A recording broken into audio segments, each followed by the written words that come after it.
You have a lot of problems accessing the media. You always have an open mic on my show on Cairo Radio, so grab hold of it. You know, when you have those opportunities this afternoon from 5 until 7 p.m., you can grab onto the biggest radio station in the state of Washington. So you do have access, and that's why I'm so excited to be here today. I turned on the TV this morning and I watched two guys from Texas swear to uphold the Constitution of the United States. And maybe I'm a little bit old-fashioned, but I was kind of hoping these would be the ones who were elected and not selected to take office, that the people would choose our president. So I went and I went up to my office and I had to go look and double check on something, so I wanted to pass on some numbers to you.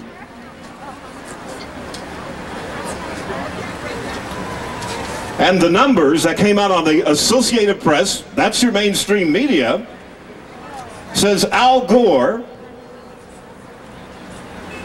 50,996,116. George W. Bush, 50,456,169. So in the national popular vote, Gore got more than 500,000 votes more than Bush. So then I went back to the TV and I saw this dog and pony show with GWB taking office. It indeed is fuzzy math, sir. You're right about that. So what we have here, we have we all know, he talks about respect for diversity, and his actions speak loud and clear about intolerance, and he wants an attorney general who wants the Confederacy to rise again. An EPA director is going to just walk all over our natural resources.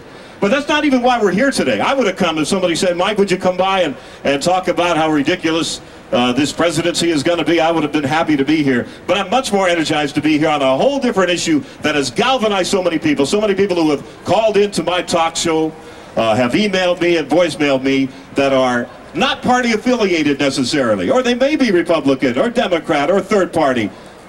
This is about not Al Gore. It's not about George Bush or a third-party candidate. This is about you. This is about you and about me and about our right to be counted. Our right to have our vote counted. It's so simple. And when that's taken away, people get angry. And I'm happy to accommodate that pipeline on 710 Cairo when people get angry and frustrated and feel like nobody else is listening to them. Because we need to do that. When we're not counted and we're not noticed at the ballot box, we'll get noticed right here in the street. We'll get noticed in whatever media sources we have, as it should be.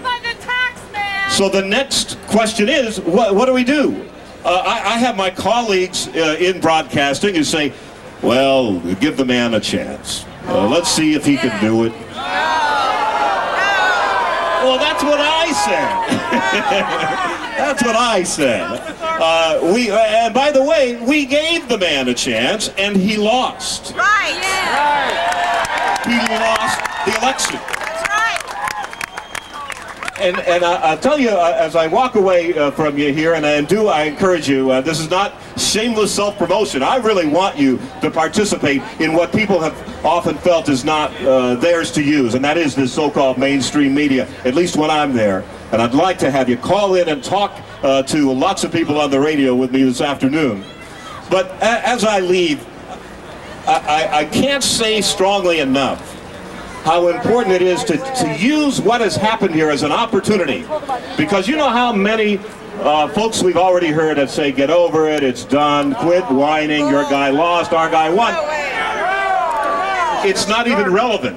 What's relevant is the power of individuals who have been disenfranchised and how we can now use that power to have control. We've got 2 years, we can change the entire profile of that Congress. We have two Democratic senators from the state of Washington, we need to hold their feet to the fire and remind them who's really in the driver's seat. We had a racist talk show host try to take over the governor's office, and it didn't work. So we do have a voice. We just need to use it. So as we watch this thief swear on his Bible about protecting and defending the Constitution, let's remember that we do have the power. And there's a quote from, this was the week of Martin Luther King, and there's a great quote from him where he says, "In the end, we will remember not the words of our enemies, but the silence of our friends."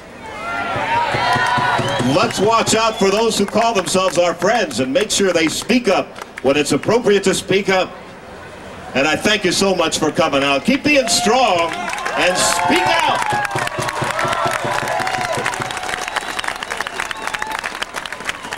We've got a whole panel of folks for you to be listening to and enjoying, and lots of music and fun stuff to do this afternoon. Take this as an opportunity, as a positive re-energization of the democratic process, and a way to change the profile of the party.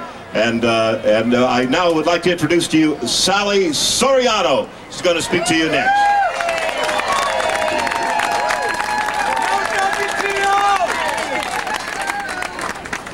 All of you, everyone here made the decision to come today, and you should thank yourselves and those around you. This is the only way, as Mike just said.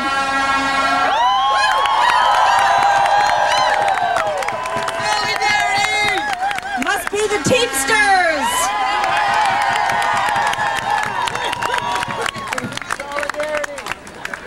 Thanks to the J20 Coalition, a number of groups and individuals who have come together around 4 points of unity. Number one, defending civil rights for African Americans and for all voters. Number two, protesting election fraud. Number three, demanding that all votes be counted. And number four, opposing the Bush agenda and Bush appointments. We'll have speakers, music, and theater, and then we'll be marching down 5th Avenue to Marion, down to 2nd, go around the Federal Building, and back up 4th Avenue, back up here to Westlake. The Supreme Court has now set a precedent. They can overturn the Democratic election in Florida. If they can do that, they can overturn it any place. All states have their own election laws. There's no federal code. So now it has become apparent that we must look at the appointment of judges. This appointment of George Bush as president is only the beginning, and the undermining of democracy we will see under the George II administration unless we mobilize. The energy corporations didn't even wait until George II got in office before they manufactured an energy crisis in California. 3 years ago, the California legislature and the Republican governor wrote a poor law. They called it deregulation, but it's really privatization. This action 3 years ago was strongly opposed by Ralph Nader and Public Citizen. At that time, they warned of the catastrophic events in a critical service area if this law was passed. Because it has gone from the public to the private, there are no price caps, and the electrical suppliers can raise the rates to whatever level they want, even though the demand is actually down. This Bush administration will accelerate the rate of privatization on all energy sources. We are only going to understand by our own efforts the manipulation of these critical resource providers. We must demand that all elected officials get involved in this and are held accountable. Ralph Nader and the Public Citizen websites provides an abundance of information, www.citizen.org. In December, the Clinton administration submitted the United States' position on energy to the WTO, which calls for further privatization of energy using the California model to go on a global scale. It is anticipated that the Bush administration will not change this policy. We're here today to talk also about civil rights for African Americans and for all voters. Secretary of the Interior Norton has just been confirmed, and Bush is promising the opening of the Arctic reserves in Alaska. And we are seeing the damning civil rights evidence unfold against Ashcroft, but only Senator Barbara Boxer has publicly opposed this appointment. On Monday, call Senators Murray and Cantwell. Let them know what you think. Tell them we are watching. We are not going to forget this vote. Ladies and gentlemen, brothers and sisters, we are now fighting against the third worldization of the entire world. Right. People at the turn of the century in the late 1800s took the public sector back. The public sector had been stolen from them by the robber barons, the Stanfords, the Morgans, and the Rockefellers. And now we will take it back too, and we'll hold on to it. Our first speaker has been on the front lines for 7 years, keeping the old growth forest from being cut. Our own Cascade Range has been under threat. Her activities range from tree sitting to writing initiatives. She is the Washington State Organizer for American Lands Alliance. This is a national organization whose mission it is to be a voice for the grassroots and to let the public know what the overlays like the WTO and the NAFTA are doing to handcuff elected officials. Please welcome Kim Marks.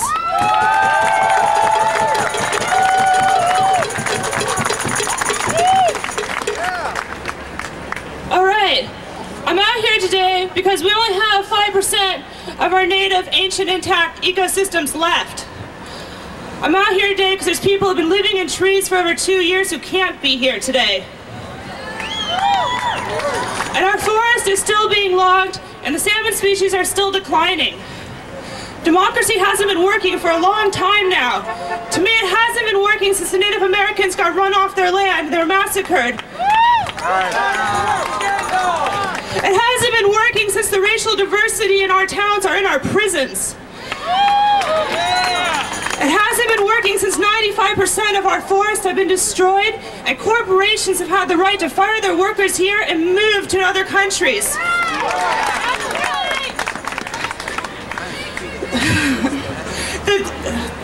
There's a good thing about Bush being president, and that is we all have the opportunity to put aside our differences and work together to create change.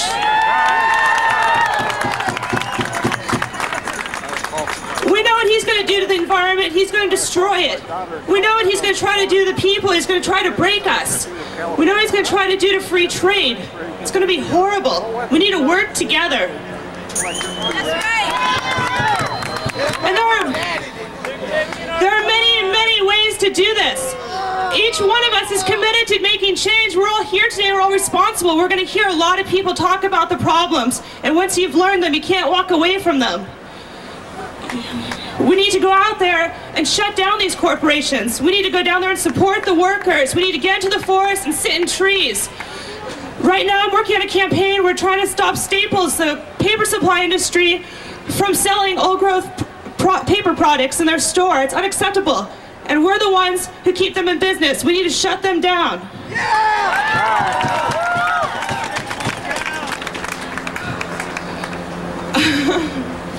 I'm going to end on that, but I want everybody to get involved, and, you know, I'm going to be hanging out back here behind the stage when speakers are done. If you want to get plugged into forest defense, if you want to get plugged into any corporate dominance, please come and talk to me. I'll give you information. Kim Marks, American Lands Alliance. Our next speaker is a civil rights activist who has served on the Martin Luther King County Council since 1989. He is one of the founders of the Martin Luther King Celebration Committee. I grew up in Seattle and moved away in the 70s, but came back in the 80s, and I was astonished to learn that in the early 70s, Councilmember Larry Gossett had led high school students as president of the Black Student Union at the UW to walk out of both Franklin and Garfield High School until Seattle Central Community College credits were made transferable to four-year colleges. Councilmember Larry Gossett has always been in the forefront on equal rights. Ladies and gentlemen, brothers and sisters, Councilmember Larry Gossett.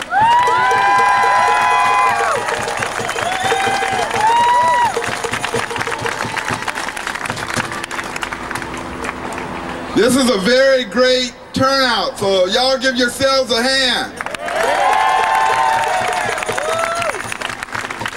And that's what our gathering here today on January 20th is all about. This building of a people's movement is what all of our activities from Martin Luther King Day, Monday, when we had over 3,000 people gathered at Garfield, is all about. There's a need to build a very progressive, revolutionary people's movement in the United States of America. When I was coming down here, the newscaster at about 12 noon said that President-elect, and he's not really President-elect, he's President-select. But he said that he put out an appeal that the demonstrators in Washington, D.C. be civil. Never! How could this cat have the audacity to talk about civil or civilization? That's right! As governor, this is very important, as governor, he has put to death more people who allegedly killed other people than any other person in the history of the United States of America. And he has audacity to talk about the basic sanctity of human life. There's no reason to have to kill people who kill people. There's other ways of dealing with that issue. The main point that I'd like to make in a minute that I got left in my time is that this election was this fraught with the denial of basic civil and voting rights of the people in the United States. And one of the problems that we have with there not being more people here with us this afternoon is that it's not done real overtly as it was before 1965 in the South against blacks, where they just said, you niggas are not going to vote. But the impact of the trickery, of the subtleties that were used in denying people to vote in the state of Florida and elsewhere in the United States of America still had the same impact. It denied the full development of democracy in our country. And that's why, and it's not going to change, y'all, unless we stay in the street. We must keep up the street heat.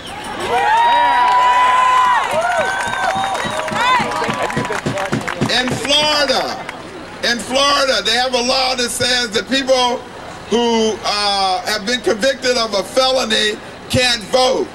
And when those people go to register, they don't allow them to register. But they went further in Florida.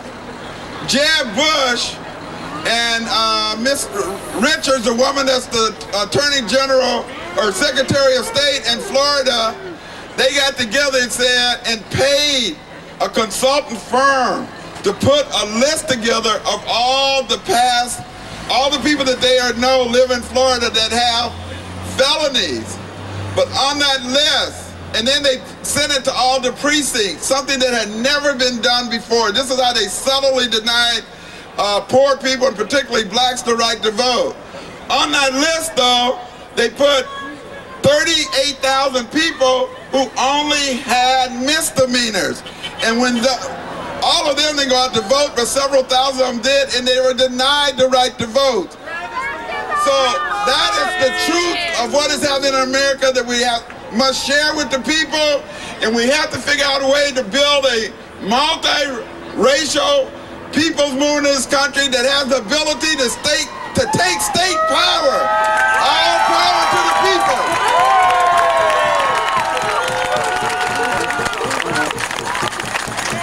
Thank you, Larry Gossett. The Raging Grannies are a part of our cultural scene. They are an international group which started in Vancouver, British Columbia 10 years ago and spread across Canada. They stand for social justice and peace, and now are all over the United States as well. Please welcome Hinda, Carolyn, Carol, Anna, Rita, Kathleen, Ruth, and Shirley.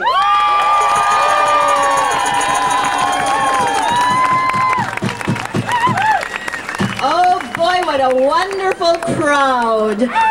And I hope you're all as good singers as we are, because we're going to teach you a song, okay? Yeah! Georgie Bush stole the vote, that's the corporate scheme. Profits and profits and profits and profits, democracy's a dream. The highest court colluded too in this corporate scheme. Profits and profits and profits and profits, democracy's a dream. Have you got it? You got it? Okay, come join us. Georgie Bush stole the vote, that's the corporate scheme. Profits and profits and profits and profits, democracy's a dream. The highest court colluded too in the corporate scheme. Profits and profits and profits and profits, democracy's a dream.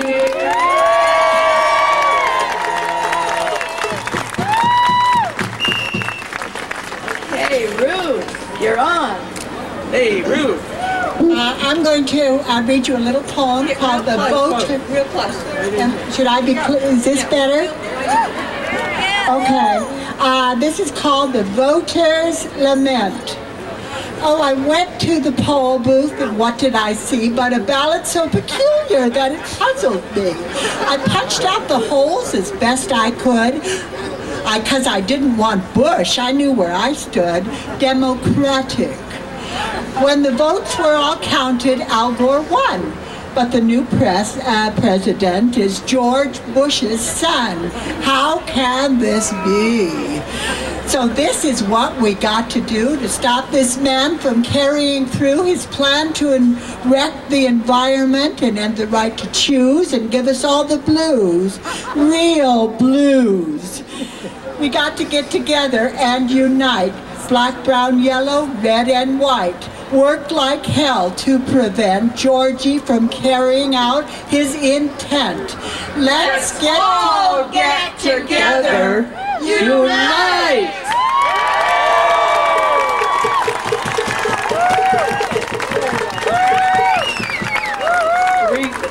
And this one we are dedicating to the Secretary of the Interior designate, Gail Norton.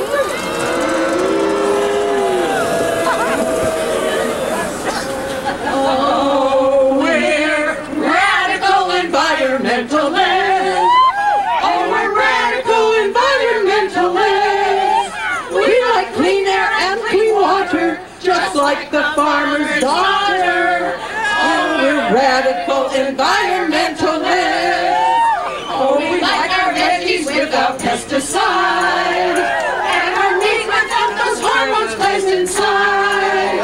We like fish without TCEs, and forests that still have some trees. We're radical environmentalists. We like automobiles that do not pollute, and we like guns that simply cannot shoot. We like bugs grow up and we and feed. We don't like that gene splice seed. We're radical environmentalists. So join these radical environmentalists. We want wind power and electric cars. Recycle all your glass and paper, and you can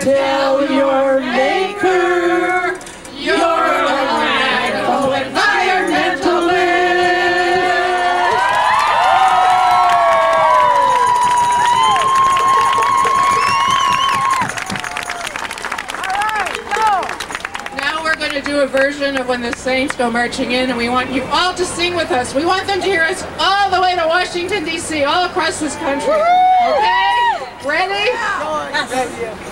When each vote does really count.